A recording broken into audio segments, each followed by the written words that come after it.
Боже.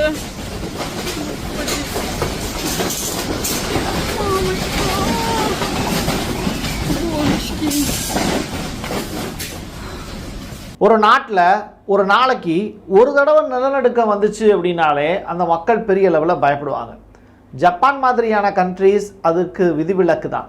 ஆனால் இப்போ அந்த லிஸ்ட்டில் ரஷ்யாவும் சேர்ந்துருக்கு அப்படிங்கிறது தான் ஆச்சரியத்திலும் ஆச்சரியம்.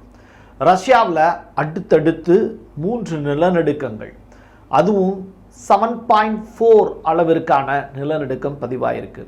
இது மிகப்பெரிய அளவிலான சுனாமிக்கான எச்சரிக்கை பதிவு அப்படின்னு ரஷ்யாவில் இருந்து இப்போ மிகப்பெரிய அலர்ட் ஒன்று கிளம்பியிருக்கு.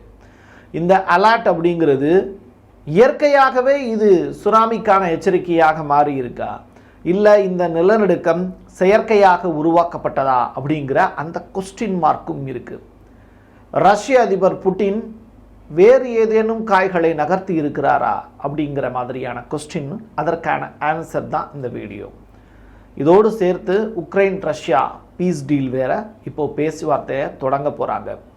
என்ன நடந்துக்கிட்டு இருக்கு ரஷ்யாவை சுற்றி? ஒட்டுமொத்த உலக நாடுகளுடைய பார்வையும் இப்போ ரஷ்யா மேலே தான் இருக்குது. நம்முடைய பார்வையையும் ஒரு 10 நிமிடம் அவங்களுக்காக ஒதுக்கலாம். வாங்க பார்க்கலாம் உறவுகளே. இது பிரசாத் சிக்னேச்சர்.